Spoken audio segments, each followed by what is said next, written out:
The alien ships came on a Tuesday morning. They appeared in the sky like dark clouds, blocking out the sun over every major city on Earth. People stopped in the streets, phones raised, recording what they thought might be the most important moment in human history. They were right, but not in the way they imagined. Admiral Day stood in the United Earth Defense Force Command Center, watching the screens as more ships materialized above the planet. He was a tall man with gray hair and tired eyes. For 30 years, he had prepared for threats from other nations. He had never prepared for this.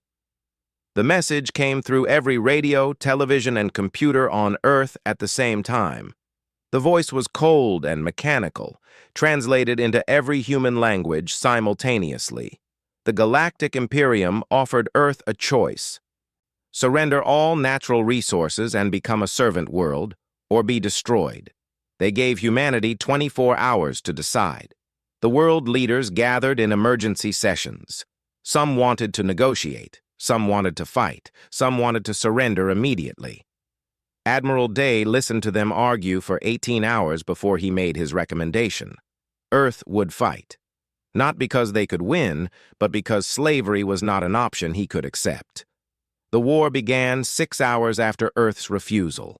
The alien weapons were beyond anything humanity had ever imagined. Beams of purple light fell from the sky, and entire cities vanished in seconds. The explosions were silent from space, but on the ground they sounded like the world was tearing apart. New York disappeared first, then Tokyo, then Mumbai. The list grew longer every hour. Earth's military fought back with everything they had. Fighter jets screamed toward the alien ships, missiles trailing behind them like angry comets. Nuclear weapons were launched from silos hidden beneath mountains and oceans. For a brief moment, humanity thought they might have a chance. They were wrong. The alien ships had shields made of energy that humans could barely understand. The nuclear weapons exploded against invisible barriers, doing nothing. The missiles were shot down before they could get close. The fighter jets were swatted from the sky like insects. Within the first week, half of Earth's military forces were destroyed. Commander Hyun worked in a bunker 2 miles beneath what used to be Geneva. She was shorter than Admiral Day, with sharp eyes that rarely blinked. She had been a strategist for 15 years, winning simulation after simulation with her clever tactics. Now every tactic she tried failed. The aliens were always 3 steps ahead. She stood before a holographic map of Earth, watching red zones spread like a disease. Red meant destroyed. Red meant millions dead. Red meant there was nothing left but ash and memories. 3 billion people had died in 6 months. The survivors lived underground, hiding like animals. Dr. Airy arrived at Commander Hyun's bunker in the 7th month of the war. She was a scientist who studied alien life, though before the invasion, that had meant microbes on Mars and strange bacteria from meteorites. Now it meant studying the enemy that was killing her species. She carried a metal case filled with fragments of destroyed alien technology. "I found something," Dr. Airy said, spreading the pieces on a table. Her hands shook slightly as she worked. She had not slept in 3 days. All 12 species in the Imperium share one trait. They think together, like bees in a hive but more complex. They can understand individuals, but they do not truly comprehend being alone, being unique. Commander Hyun leaned over the table, studying the alien circuits and crystalline structures. "What does that mean for us?" "It means their entire war strategy is based on patterns, mathematics, probability. They calculate what we will do before we do it." Dr. Ari looked up, her eyes red from exhaustion. "They cannot understand chaos. True, random chaos. It breaks their prediction models." Admiral Day joined the conversation through a video screen. His bunker was somewhere in the Pacific, constantly moving to avoid detection. "Can we use this?" Dr. Ari shook her head slowly. "I do not know. Our military operates on order, discipline, structure. The aliens predict that perfectly. We would need something they cannot calculate, something completely unpredictable. The conversation haunted Commander Hyun for days. She watched soldiers train in the underground facilities. They moved in formation, followed orders, acted exactly as they were taught. Predictable, calculable, doomed. Meanwhile, far from the military bunkers, a small boy survived in the mountains. His name was Wu. He was 7 years old, small for his age, with dark hair that fell into his eyes. His parents had been scientists at a research facility in the mountains of the Korean peninsula.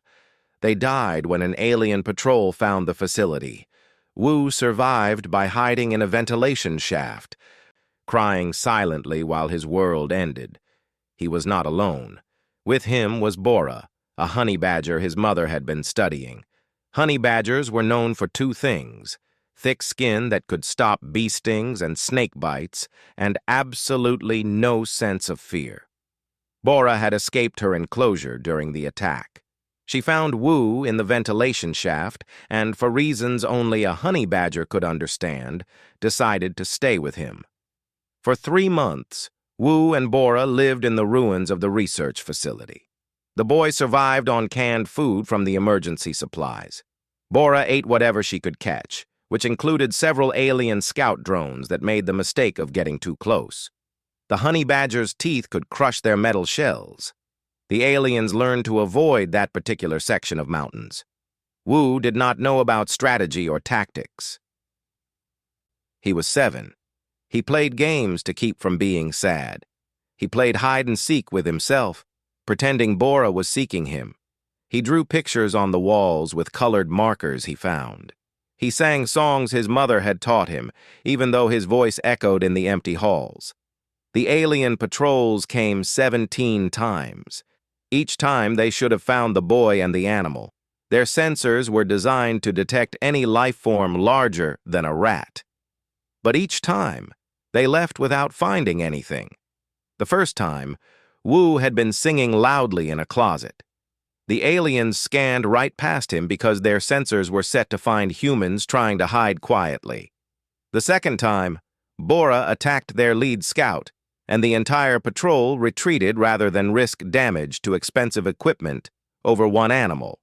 The third time, Wu had fallen asleep in a supply crate, and the aliens scanned it, cataloged it, and moved on. Each escape was pure luck, or chaos, or the universe protecting the innocent. Whatever it was, it should not have worked. By every logical calculation, Wu and Bora should have been captured or killed. They were not. And somewhere in the network of human survivors, people were starting to notice that one small section of the Korean mountains showed no alien activity at all. It made no sense. The area had resources. It had strategic value. It should have been occupied. Commander Hyun saw the anomaly on her maps. She sent a scout team to investigate, expecting to find nothing. She was very, very wrong. Captain Yule led the scout team through the mountains at night. He was a cautious man, trained in special operations, and he trusted his instincts. His instincts told him that something was wrong with this place. It was too quiet, too empty. The aliens should have been everywhere. His team of 5 moved silently through the trees, weapons ready, eyes scanning for threats. They found the research facility just before dawn. The building was half destroyed, covered in vines and moss. Yule signaled his team to spread out and search. Inside, they found the canned food supplies. Someone had been eating them, leaving empty cans in neat piles. They found drawings on the walls, childish pictures of animals and stars. They found a small bed made from blankets in a storage room. And then they found Wu. The boy was sleeping in a corner, curled up like a cat. Next to him, Bora the honey badger watched the soldiers with dark, suspicious eyes. The animal made a low, growling sound that seemed too big to come from something so small. Captain Yule lowered his weapon slowly. He had expected many things. A child and a honey badger were not on the list. He spoke into his radio, his voice barely a whisper. "Commander Hyun, you need to see this." 2 days later, Commander Hyun stood in the research facility, watching security footage on a recovered computer. Dr. Ari stood beside her, equally amazed. The footage showed Wu and Bora encountering alien patrols again and again. Each time should have been the end. Each time, impossibly, they survived. In one clip, Wu was running from alien scouts. Instead of running in a straight line, he zigzagged randomly, sometimes going toward the aliens before darting away. The alien targeting systems could not lock onto him. The computers kept trying to predict where he would go next, but a 7-year-old does not run with purpose. He runs with panic and impulse. In another clip, Bora attacked an alien drone that was scanning for life signs. The honey badger climbed onto the machine and tore into its sensor array with her teeth and claws. The drone's defensive systems were programmed to respond to weapons, not animals. It did not know what to do. The drone's distress signal brought 3 more drones, and Bora fought all of them until they retreated. "This should not work," Dr. Ari said, watching the footage for the 5th time. "By every measure, this child should be dead. That animal should be dead. The aliens have perfect detection systems, perfect prediction algorithms." Commander Hyun smiled for the first time in months. It was a small, tired smile, but it was real. Unless the predictions are based on rational behavior, adults run from danger efficiently. We take cover strategically. We make logical choices. She pointed at the screen, where Wu was hiding in a cabinet while eating candy. Children do not. Captain Yule entered the room, Wu walking beside him.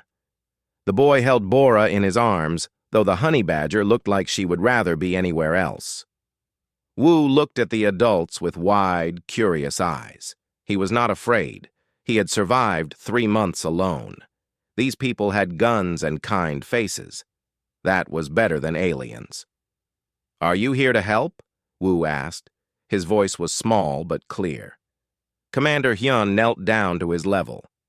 "Yes, and we need your help too." The boy tilted his head, confused. Bora made a snuffling sound. "How can I help? I am just a kid." Dr. Ari pulled up the security footage on a portable screen, showing it to Wu. "You have survived 17 alien encounters. Our best soldiers cannot survive one. You did something we cannot do. We need to understand what that is." Wu watched himself on the screen, running in circles while alien drones tried to track him. He shrugged. "I was scared. I just ran. I did not think about it." "Exactly," Commander Hyun said softly. "You did not think. You reacted. You were unpredictable." Over the next week, Dr. Ari studied every second of the footage. She measured Wu's movement patterns and found no pattern at all. She analyzed Bora's attacks and found no tactical sense, only pure aggression. She ran simulations through captured alien computers, feeding them the data from Wu and Bora's encounters. The alien computers could not process it. They returned error messages. They crashed.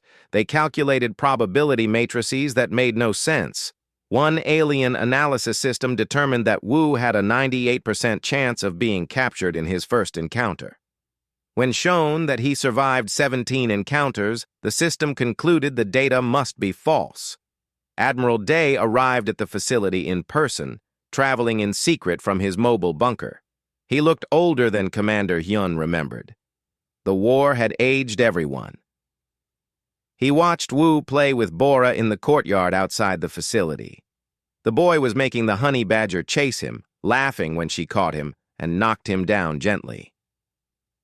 "You want to build a strategy around a child and an animal," Admiral Day said. It was not a question. "I want to build a strategy around unpredictability," Commander Hyun corrected. "The aliens cannot predict chaos. They cannot calculate emotion. They cannot understand a 7-year-old's decision-making process." Dr. Ari joined them, carrying a tablet filled with data. "I have been studying Bora's biology. Honey badgers have incredibly thick skin. They survive snake bites that would kill a human. They fight animals 3 times their size. They have no fear response in the normal sense. The aliens' biological weapons are designed to target fear responses and pain receptors. Bora's physiology does not react the way they expect. Admiral Day watched Wu climb a tree while Bora tried to climb after him. The honey badger kept falling and trying again, making angry, chittering sounds. "So, what do you propose?" Commander Yun pulled up a tactical display. "Operation Chaos Theory. We train our soldiers to fight like Wu. Not with discipline and formation, but with unpredictability. We make decisions that seem wrong tactically. We embrace randomness. We become impossible to calculate." "That goes against every military principle ever written," Admiral Day said. "Every human military principle," Dr. Airy corrected.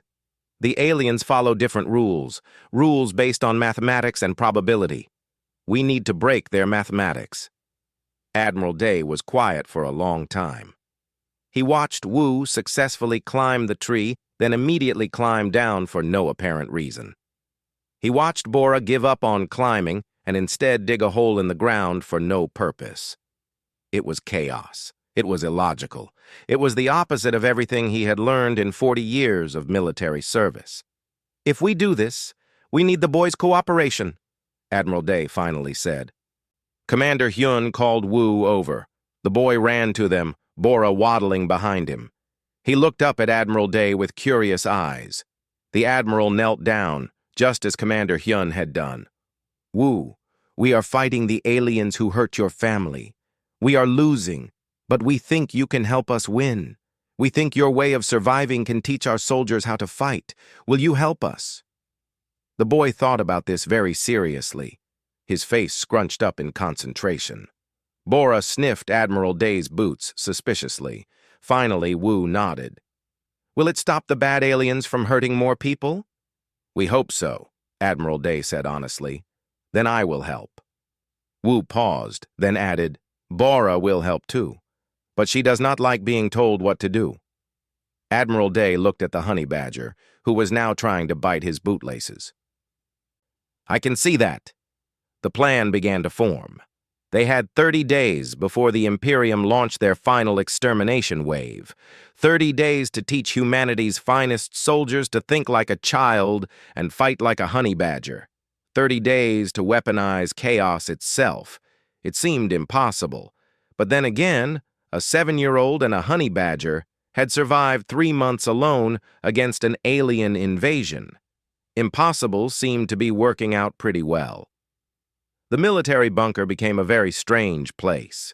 Soldiers who had trained for years in discipline and order now had to learn the opposite. Commander Hyun turned the main training hall into something that looked more like a playground than a war room. Wu thought it was funny. The soldiers did not. Lieutenant Hay was one of the best Special Forces operatives humanity had left. She had completed missions that were supposed to be impossible. She had survived behind enemy lines for weeks at a time. She was smart, skilled, and very serious about her work. She did not understand why she was playing hide-and-seek with a 7-year-old. "Again," Wu said, covering his eyes and counting to 20. Lieutenant Hay sighed and went to hide. She chose a ventilation shaft in the ceiling, a difficult spot that required climbing skills. It was tactically sound. Wu would never find her there. Wu counted to 20, then started searching. He looked under tables, behind crates, inside storage lockers. He walked right past the ventilation shaft twice. Lieutenant Hay smiled to herself. The child was looking in all the obvious places. She had won. Then she heard humming. Wu was sitting on the floor below her hiding spot, eating a candy bar he had found somewhere. He was humming a tune and swinging his legs. After 5 minutes, he got bored and climbed into the ventilation shaft himself. There was barely enough room for both of them.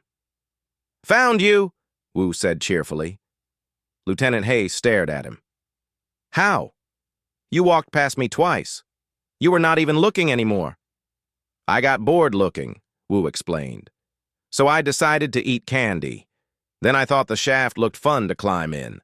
And you were here. He said it like it was the simplest thing in the world.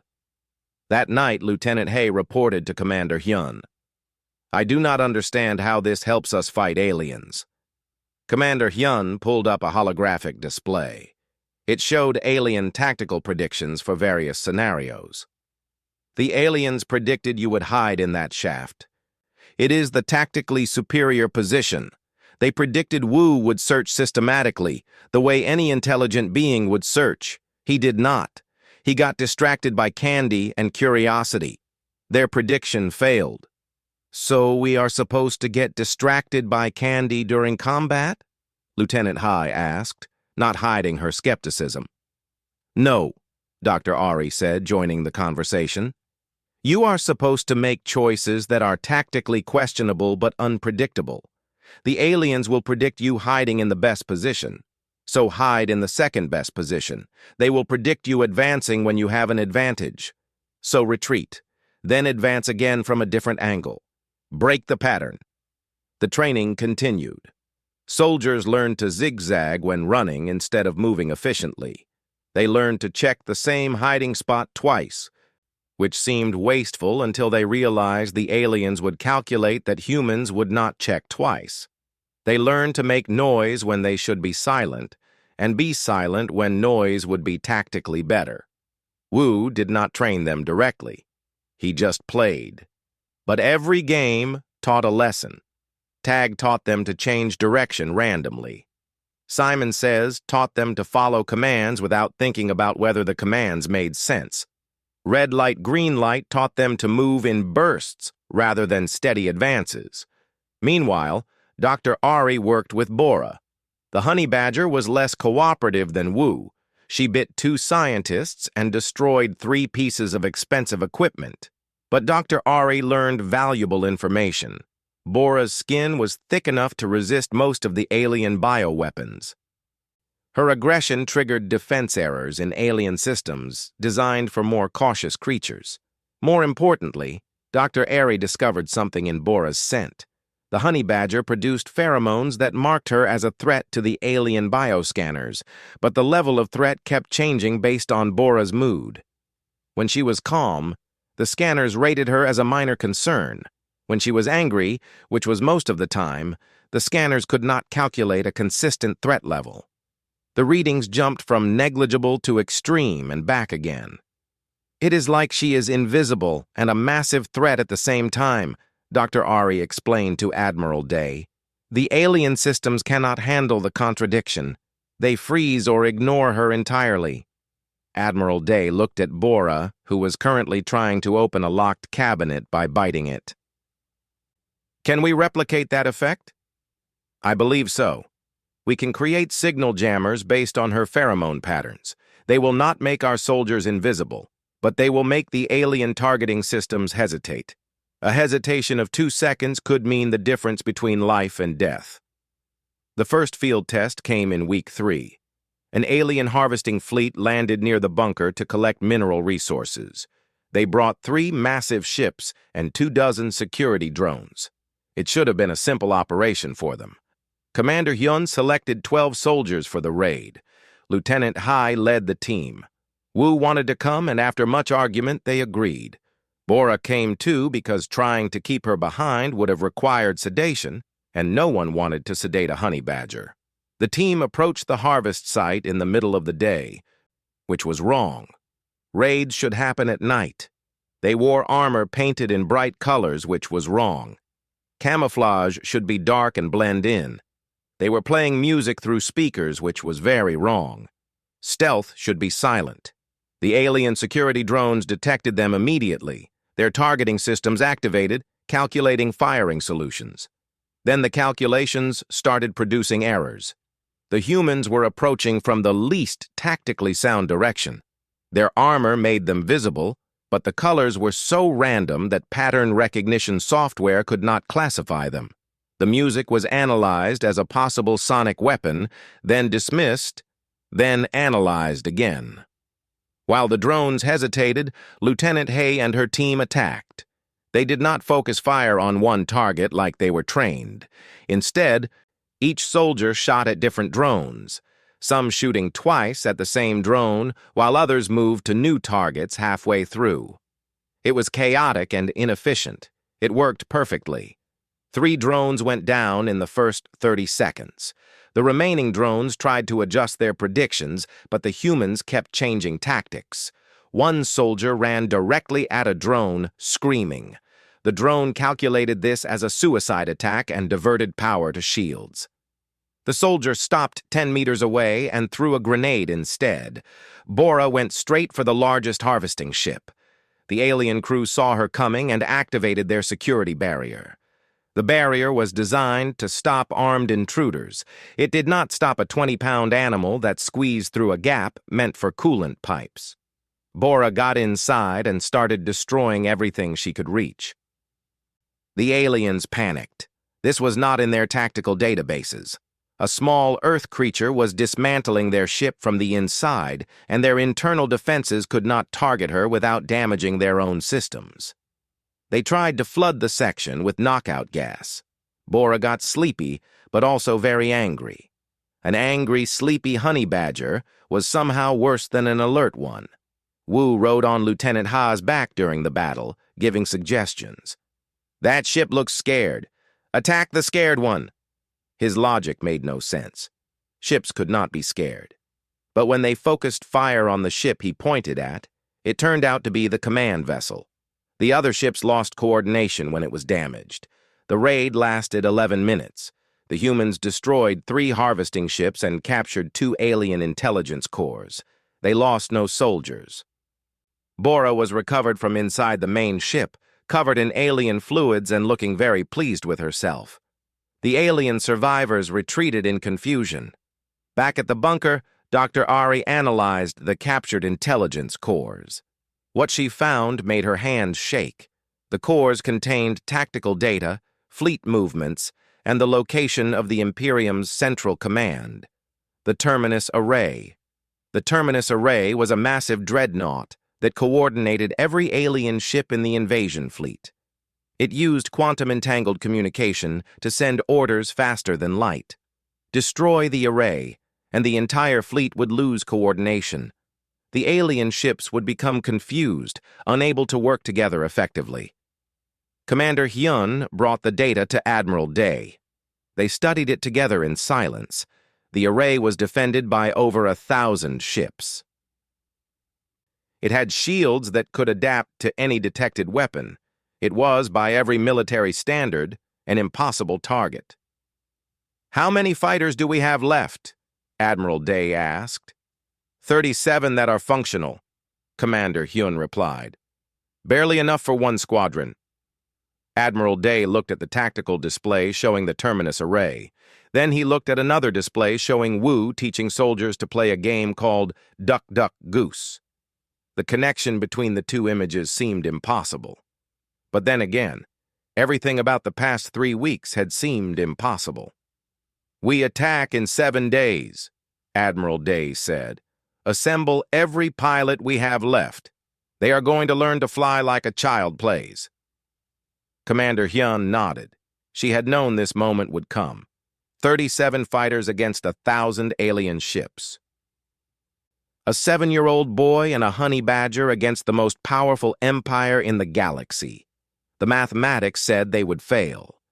But mathematics had been wrong before. The briefing room was packed with every remaining pilot humanity had.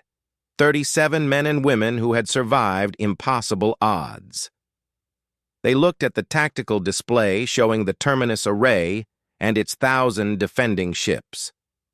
No one spoke. There was nothing to say. They all knew this was a suicide mission. Admiral Day stood before them, looking each pilot in the eye. "I will not lie to you. By every calculation, we should fail. The enemy has superior numbers, superior weapons, and superior shields. We have 37 damaged fighters and 1 desperate plan." He paused. "We also have something they do not understand: chaos." Commander Hyun activated the display, showing footage of Wu and Bora's encounters with alien forces. She showed the training exercises. She showed the successful raid on the harvesting fleet. For 3 weeks, You have been learning to fight without patterns. Today, you will put that training to use. You will not fly in formation. You will not follow standard attack vectors. You will be unpredictable, random, and impossible to calculate. Dr. Ari explained the technical details. Each fighter had been equipped with signal jammers based on Bora's pheromone patterns. Each pilot had been given randomized flight algorithms written by Wu himself. The boy had drawn the flight paths using crayons and dice. The paths made no tactical sense. That was the point. Lieutenant Hay would lead the fighter squadron. She stood and addressed the other pilots. I know this seems crazy. It is crazy. But crazy is working. The aliens cannot predict crazy. So today we become the craziest fighter squadron in history. Wu sat in the front row, swinging his legs from a chair too big for him. Bora sat beside him, looking bored. Admiral Day knelt beside the boy. Wu, you have done more than anyone could ask. You do not have to come with us on this mission. The boy looked up at him with serious eyes. My mom and dad died fighting these aliens. I want to help finish the fight. Admiral Day nodded slowly. You will be on the flagship with me and Commander Hyun. You will be our chaos consultant. Is that acceptable? What does consultant mean? Wu asked. It means we will ask your advice on how to confuse the aliens. Wu grinned. I am good at being confusing. The fleet launched 6 hours later. 37 fighters and 1 flagship moving toward the terminus array. The alien defenses detected them immediately. It was impossible not to. The flagship was broadcasting music at full volume. The fighters were flying in patterns that looked like someone had thrown darts at a star map.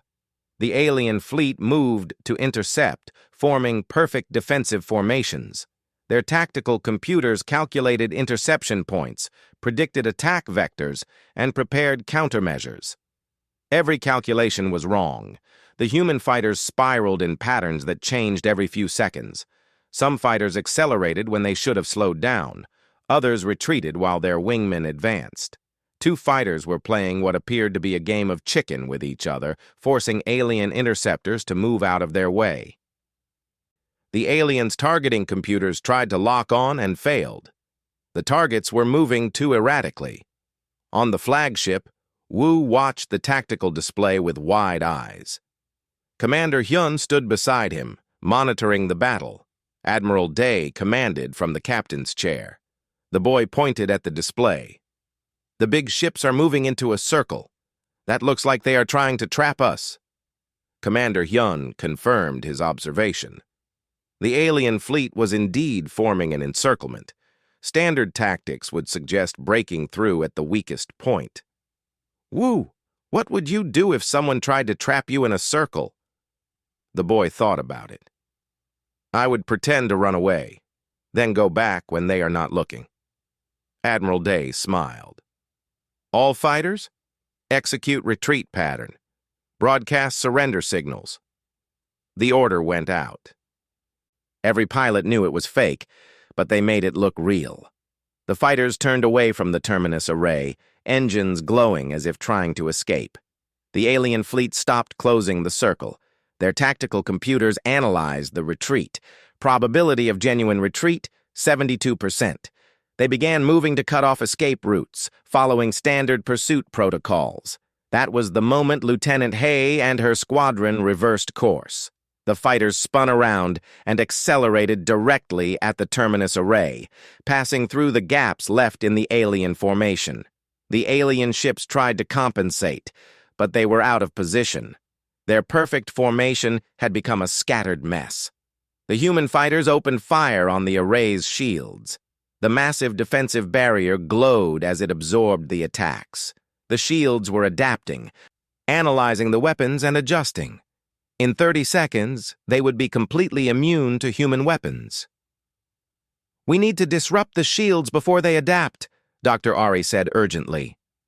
Wu was watching the display, his head tilted. Why are we shooting the glowy part? That is where the shield is strongest. We should tickle it where it is not glowy. Dr. Ari pulled up a detailed scan of the terminus array. She cross-referenced it with the intelligence data they had captured. The boy was pointing at an unremarkable section of the ship's underbelly. She ran an analysis, and her eyes went wide. He is right. That section houses the quantum processors controlling the shield adaptation. It is undefended because the aliens calculated it was impossible to target from any viable attack angle. Commander Hyun immediately sent new targeting coordinates to the fighter squadron. Lieutenant Hay received them and banked hard, diving under the massive array. 5 other fighters followed her. They opened fire on the section Wu had identified. The shields in that area were weaker, designed only to protect against debris and micrometeorites. The human weapons punched through. Explosions rippled across the array's underbelly. The shields flickered, losing their adaptive capability. The alien defense fleet scrambled to protect their command ship. Hundreds of ships moved to intercept the human fighters. It was exactly what Commander Hyun wanted. With the defense fleet focused on the fighters, the flagship had a clear approach vector. "Prepare boarding pod," Admiral Day ordered. His crew looked at him in confusion. "We are sending in our secret weapon." Dr. Ari brought Bora to the boarding pod. The honey badger had been sleeping and was not happy about being woken up. She was even less happy about being put in a metal tube. "I have programmed the pod to breach the array's command section. Once inside, Bora will do what she does best." "Which is?" Admiral Day asked. "Destroy everything she can reach." The boarding pod launched. It was a small missile covered in armor, designed to punch through ship hulls and deliver troops. The alien point defense systems tried to shoot it down, but the pod's trajectory kept changing randomly. Dr. Ari had programmed it to fly like Wu ran, unpredictably. The pod hit the terminus array and punched through 3 decks before stopping. The door blew open. Bora emerged, angry and confused. She was inside a crystalline corridor filled with alien technology. The honey badger did not care what any of it was. She just knew she was angry, and everything around her looked breakable. The array's internal defenses activated. Automated turrets emerged from the walls, targeting systems locking onto the intruder. But Bora was already moving, her thick hide absorbing stun blasts that would have knocked out a human. She climbed onto a turret and tore it apart with her claws and teeth. Sparks flew. The corridor's lights flickered. Security drones arrived, floating down the corridor with weapons armed. Bora charged directly at them. The drones calculated threat level and could not decide if she was harmless or extremely dangerous. She was too small to be a real threat, but she was destroying military-grade equipment. Their targeting protocols froze in contradiction.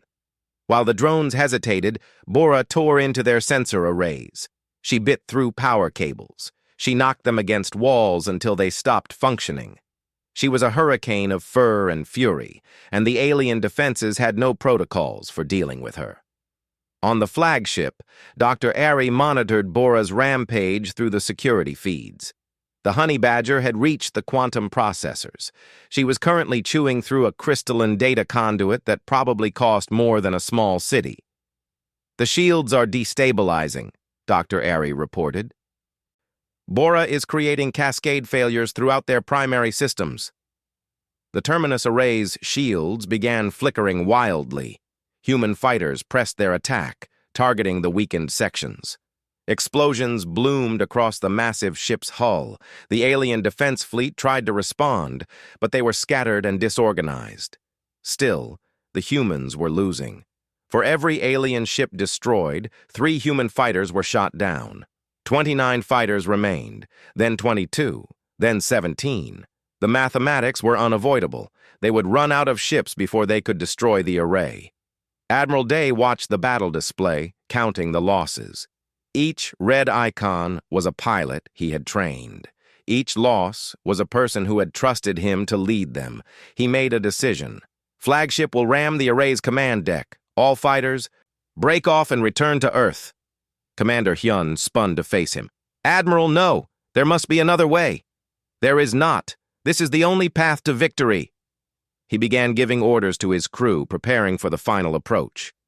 Wu had been quiet, watching the battle with wide eyes. He walked over to Admiral Day and tugged on his uniform. The Admiral looked down at the small boy. "Yes, Wu? You are going to die," the boy said simply. "Yes, but you will live. Earth will live." Wu thought about this very seriously. Then he leaned close and whispered something in Admiral Day's ear. The Admiral's expression changed from resigned sadness to shock, then to something like joy. He laughed, actually laughed, for the first time in months. "From the mouths of babes," Admiral Day said. He canceled the ramming course and opened communications to all remaining fighters. "All ships, broadcast full surrender signals. I repeat, full surrender. Make it look real." The pilots were confused but followed orders. Every human ship broadcast surrender on all frequencies. The flagship powered down weapons and shields. The fighters stopped moving, drifting in space like dead satellites. The alien fleet responded exactly as their protocols demanded. They stopped firing. They began moving into position to accept the surrender, forming a standard capture formation. Every alien ship moved to predetermined coordinates, following the mathematics of acceptable surrender procedures. It took them 42 seconds to get into position. That was exactly how long Wu had calculated when he whispered to Admiral Day. The boy had played enough games to know that people following rules always did the same thing. The aliens were following their rules. "All ships, simultaneous reactor overload," Admiral Day commanded. "Detonate in 3, 2, 1. Every human ship, even the damaged fighters, detonated their reactor cores at the same moment. The explosions were perfectly positioned in the gaps of the alien capture formation. The alien ships, packed together in their standard formation, had nowhere to go. The overlapping blast waves caught them all. The terminus array, sitting at the center of the formation, took the worst of it. Already damaged from Bora's rampage, the shields failed completely. The command deck exploded. The quantum communication arrays shattered. The massive ship began tearing itself apart from the inside. In the chaos, escape pods launched from every human ship. The pilots had known the plan, had been ready. Admiral Day, Commander Hyun, Dr. Ari, and Wu all made it to pods. Automated systems recovered Bora from inside the dying array. The honey badger was unconscious from explosion trauma but alive, because honey badgers were apparently too stubborn to die. The terminus array broke apart in a silent explosion of metal and energy, and across the solar system, every alien ship suddenly lost coordination. The hive mind had been severed. The escape pods drifted through space for 6 hours before Earth rescue ships found them. Admiral Day emerged first, helping Commander Hyun and Dr. Ari out of the cramped pod. Wu was asleep, exhausted from the battle. In his arms, Bora snored softly, her fur singed and matted but otherwise unharmed. Around them, space was filled with debris. The remains of the terminus array floated in slowly expanding clouds of metal and crystal. Alien ships drifted without power, their crews confused and unable to coordinate. Some were already retreating, engines firing in random directions as individual captains made their own decisions without central command. The battle was over. Impossibly, humanity had won. The destruction of the terminus array did not end the war immediately. Alien ships remained in Earth's solar system for another 3 months, but without coordination they could not fight effectively. Individual ships that attacked human positions found themselves facing the chaos doctrine that had destroyed their command structure. They lost every engagement. Some alien ships tried to regroup to establish new command hierarchies.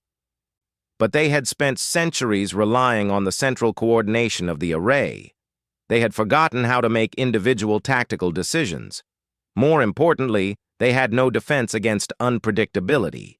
Human forces hit them from unexpected angles, used weapons in ways that made no tactical sense, and won through sheer chaos. 3 months and 2 weeks after the terminus array fell, the last alien ship left Earth's solar system. They did not leave in defeat, not officially. They left claiming that Earth's dominant species was too dangerous to be worth conquering. It was a face-saving excuse. Everyone knew the truth. Humanity had beaten the Galactic Imperium. The Imperium's War Council met on their home world, 12 species gathered in a chamber designed for rational discussion. They reviewed battle reports, analyzed tactical data, and tried to understand how they had lost to a species that had barely achieved spaceflight. The final report, entered into the Imperium's official archives, was brief and absolute. Earth's humans operated on principles that defied calculation. Their young were ungovernable. Their military tactics rejected efficiency in favor of randomness. They had fauna that attacked with suicidal aggression. Most critically, they were individuals in a way the Imperium had never encountered. Each human made their own decisions, followed their own impulses, created their own chaos. The recommendation was unanimous. Earth was to be quarantined. No Imperium ships would enter their solar system. No contact would be attempted. The humans were to be left alone, observed from a safe distance, and avoided at all costs. The galaxy was vast. There was no need to fight a species that could not be predicted or controlled. On Earth, the survivors began rebuilding. 3 billion people were dead. Entire continents were scarred by alien weapons. Cities that had stood for centuries were gone, but humanity was alive and they were free. Admiral Day became the first Secretary General of the United Earth Government. There were no more separate nations. The war had forced humanity to unite. The old borders seemed pointless now. They had faced extinction together. They would rebuild together. Commander Hyun took charge of rebuilding Earth's military. She created a new training program based on the principles learned during the war. Soldiers were taught standard tactics, but they were also taught to abandon those tactics when needed. They learned to be unpredictable, creative, and adaptable. The old military academies were surprised to find that classes now included games, art, and improvisation alongside weapons training. Dr. Ari founded the Institute for Xenobiological Studies. She studied the captured alien technology, trying to understand how other species thought. But she also studied Earth's own nature. Her research concluded that humanity's strength came from their diversity, their individuality, and their beautiful chaos. She wrote a book that became required reading for every student. The Advantage of Disorder. Wu went back to being a child. He attended a school built in the ruins of Old Seoul, playing with other children who had survived the war. His teachers noted that he was both perfectly ordinary and completely extraordinary. He struggled with math, but excelled at creative problem-solving. He was small for his age, but brave beyond measure. He was, in every way, a normal 7-year-old boy who had saved the world. The government offered Wu medals, honors, and recognition. He accepted one medal, then asked if he could go play instead. The ceremony was boring, he explained politely. The adults laughed and let him go. He had earned the right to be a child again. Bora lived with Wu in a small apartment provided by the government. She had become the most famous animal in human history. Scientists wanted to study her. Militaries wanted to understand her. Bora wanted none of it. She was content to sleep, eat, and occasionally destroy Wu's furniture when she got bored. The government tried to give Bora a medal, too. The ceremony was planned for a month. When the day came, Bora bit the official trying to put the medal around her neck and wandered off to find food. The medal was placed in a museum instead. The plaque beneath it read, "Bora the honey badger, too stubborn to care." Years passed. Earth rebuilt faster than anyone expected. The alien technology they had captured provided new scientific advances. Humanity learned to build better shields, more efficient engines, and weapons that could actually threaten advanced species. But they also remembered the lesson of the war. Technology alone was not enough. Creativity, unpredictability, and the chaos of individual thought were their true advantages. 50 years after the war, humanity finally developed faster-than-light travel. The first Earth ships ventured beyond their solar system, exploring the galaxy. What they found surprised them. Every spacefaring species they encountered knew about Earth. The story of the Imperium's defeat had spread across the galaxy like a legend. The alien species gave Earth's ships a wide berth. Some were curious about the chaotic humans. Most were cautious. All of them were respectful. The Imperium's quarantine recommendation had become an unwritten law of galactic society. Do not provoke Earth. Do not threaten Earth. Do not assume you understand Earth. Humanity did not mind. They had learned during the war that being underestimated was its own kind of weapon. They explored the galaxy, made alliances with species that appreciated diversity, and avoided conflicts with those that did not. They were not conquerors. They were survivors. A memorial was built in New Seoul's Central Park. It showed a 7-year-old boy sitting with a honey badger, both looking up at stars carved from white marble. Visitors from across Earth came to see it. Some left flowers, some left toys, some just sat quietly, remembering the 3 billion who had died. The inscription was simple. They thought chaos was weakness. We proved them wrong. Wu visited the statue sometimes, though he was not the small boy from the war anymore. He was 57, with gray hair and grandchildren who played in the same park. He would sit on a bench watching the children play their chaotic games and smile. The games had not changed. Children still ran in random patterns, still made illogical choices, still embraced the beautiful chaos of youth. Bora had died 20 years earlier, at the impressive age of 28.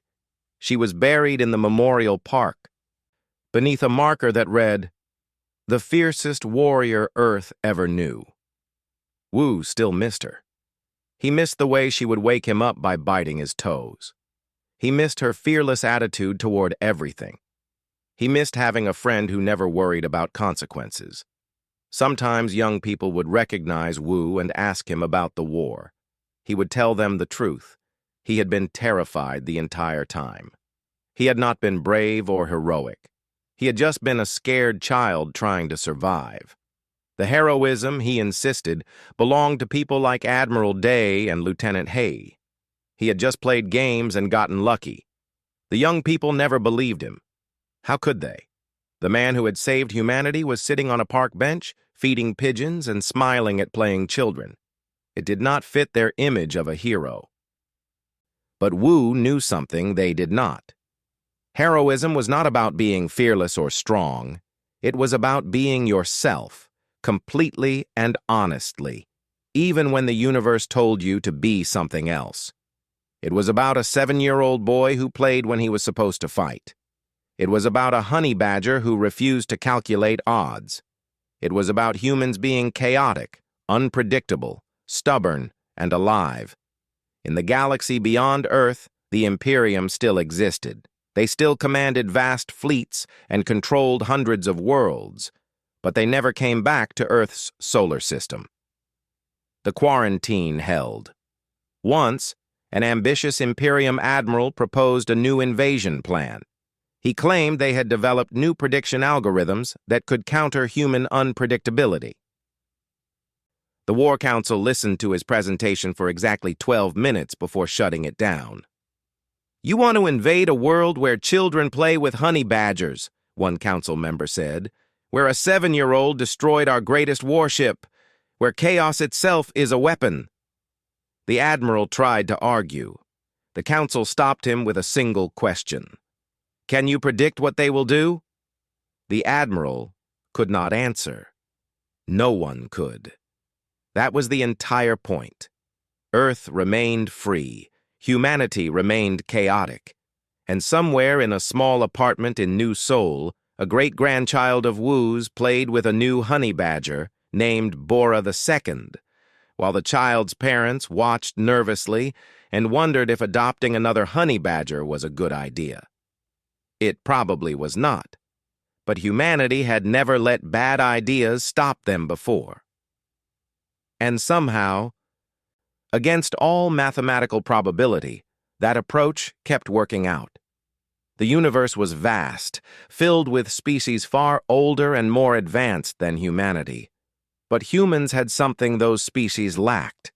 They had the ability to surprise themselves, to be unpredictable even to their own kind, to embrace chaos and call it beautiful. And in a universe built on order, patterns, and predictability, chaos was the most powerful weapon of all.